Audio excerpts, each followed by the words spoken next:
अल्लाह के प्यारे नबी फरमाते हैं, कुल्लु मौलूदुन यूलदु अलल फित्रा, हर बच्चा जब मां के पेट से पैदा होता है वो फितरत के ऊपर पैदा होता है, वो इस्लाम के ऊपर पैदा होता है। फ़ाबवाहु युहव्विदानिही व युनस्सिरानिही व युमज्जिसानिही, उसके माँ बाप उसको यहूदी बना देते हैं, उसके माँ बाप उसको क्रिश्चियन बना देते हैं, उसके माँ बाप उसको ईसाई बना देते हैं, मजूसी बना देते हैं। इसका मतलब यह हुआ कि बच्चा जब पैदा होता है वो इस्लाम पर पैदा होता है, चाहे वो मुसलमान के घर में बच्चा पैदा हुआ हो, चाहे नॉन मुस्लिम के घर में बच्चा पैदा हो। जब वो बच्चा पैदा हुआ था, एक अल्लाह को उसके दिल की जो आवाज थी, उसके सबकॉन्शियस में जो बात बैठी थी, उसके दिमाग में जो बात बैठी थी कि मेरा माबूद एक है, मेरी इबादत के लायक अगर कोई एक है, कोई जात है तो एक अल्लाह की जात है। लेकिन जैसे जैसे वो बड़ा होता है और जिस परिवार में वो जन्म लेता है, उसके परिवार के लोग जिस धर्म को मानने वाले होते हैं, जिस मजहब को मानने वाले होते हैं, वो जो सिखाते हैं, जो पढ़ाते हैं, फिर बच्चा उसी हिसाब से आगे बढ़ता है। और ऐसा क्यों है मेरे भाई? क्योंकि इंसान हजरत आदम की औलाद है और हजरत आदम अलैहिस्सलातु वस्सलाम भी इसी तौहीद के ऊपर थे, एक अल्लाह की इबादत करने वाले थे। जो लोग ये समझते हैं कि इस्लाम 1400 साल पुराना मजहब है, वो अपनी गलतफहमी दूर कर लें। इस्लाम का आखिरी एडिशन 1400 साल पुराना है। इस्लाम के आखिरी नबी, अल्लाह के प्यारे नबी जनाब मोहम्मद रसूलुल्लाह सल्लल्लाहु अलैहि वसल्लम, वो 1400 साल पहले आए हैं। इस्लाम 1400 साल पुराना मजहब नहीं है। इस्लाम तो जब से दुनिया बनी है, जब से इस दुनिया में इंसान आया है, जब से मानव आया है, जब से मनुष्य आया है, तब से अगर इस दुनिया का कोई मजहब रहा है तो वो इस्लाम रहा है। इसीलिए हमारे बहुत सारे गैर मुस्लिम भाई जो मुसलमानों को बहका करके अपने मजहब में दाखिल करना चाहते, तो कहते साहब हम घर वापसी करा रहे हैं, हम घर वापसी करवा रहे हैं। क्योंकि भारत में बहुत सारे मुसलमान ऐसे थे जो पहले दूसरे मजहब के मानने वाले थे, अब मुसलमान हो गए, तो हम उनको इस्लाम से निकाल करके उनकी घर वापसी करा रहे हैं। तो अपने उन भाइयों से हम कहना चाहते हैं कि घर वापसी आप नहीं करवा रहे हैं, घर वापसी तो वो करवा रहा है जो किसी को इस्लाम की तरफ बुला रहा है। क्योंकि हमारे बाप आदम का जो मजहब था, हमारी मां हव्वा का जो मजहब था, वही इस्लाम था। और इसीलिए जब हमारे बाप आदम से गलती हुई, जब हमारी मां हव्वा से गलती हो गई, गुनाह हो गया, अल्लाह की नाफरमानी हो गई, जिस दरख्त के करीब जाने से अल्लाह ने मना किया था, जिस पेड़ के पास जाने से अल्लाह ने मना किया था, हजरत आदम ने और हजरत हव्वा ने उस पेड़ को खा लिया। तो अल्लाह ताला ने उन दोनों को फरमाया, तुम्हारे बदन के उनके कपड़े पहले उतर गए, फिर अल्लाह ने कहा तुम जन्नत से चले जाओ, जमीन पे चले जाओ।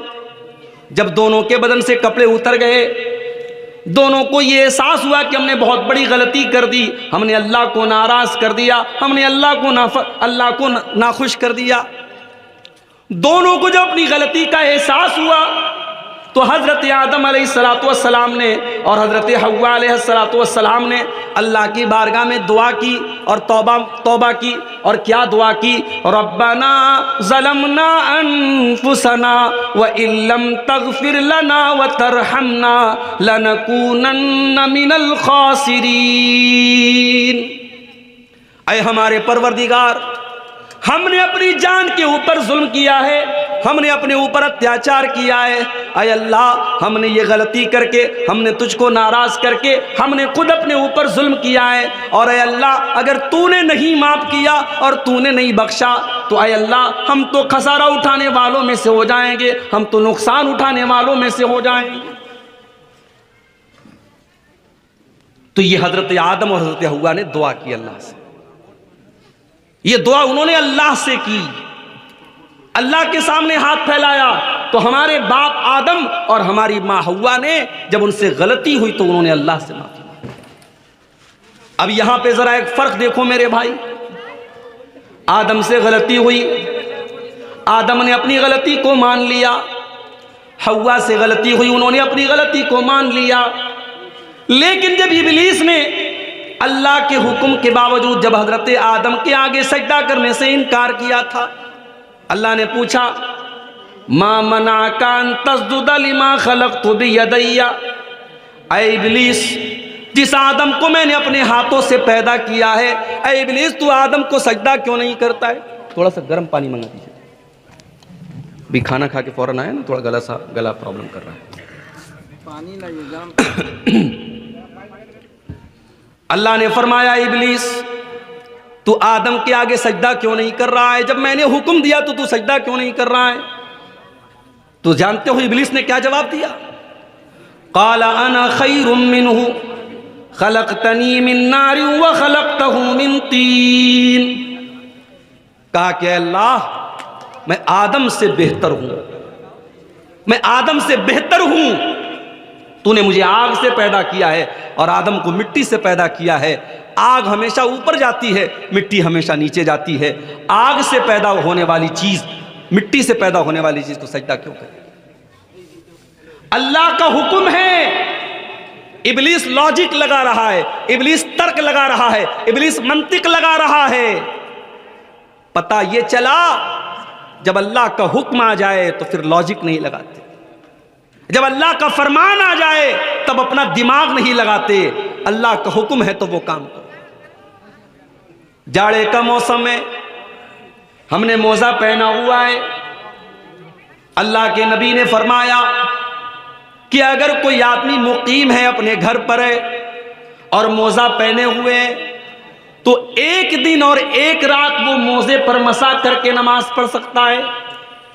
और मुसाफिर है, अपने शहर के बाहर गया है, तो 3 दिन और 3 रात वो मोजे पर मसा कर सकता है।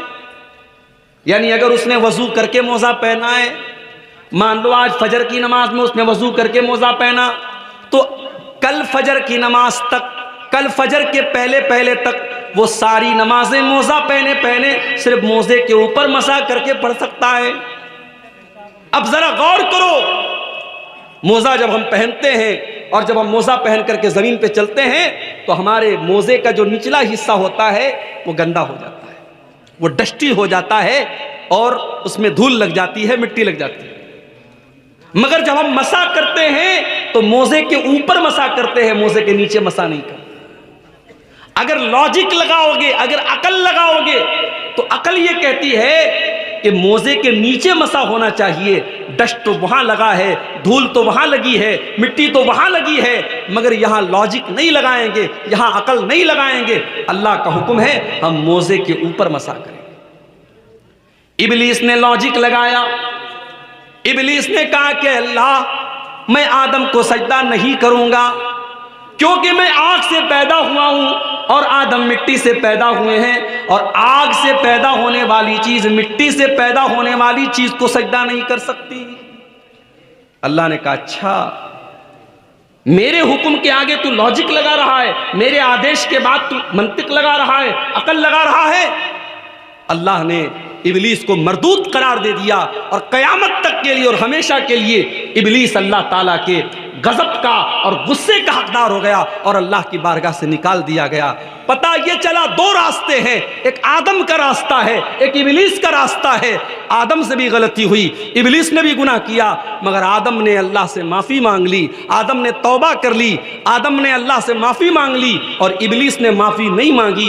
इब्लीस ने गुनाह किया और गुनाह करने के बाद अपने गुनाह के ऊपर डटा रहा और ढिठाई करता रहा। इसी को कहते हैं एक तो चोरी ऊपर से सीना से, एक तो चोरी कर रहा है, अल्लाह को नाराज कर रहा है और उसके बाद अपने गुनाह की दलील दे रहा है। मेरे प्यारे साथियों, उसी आदम की औलाद हम और आप हैं।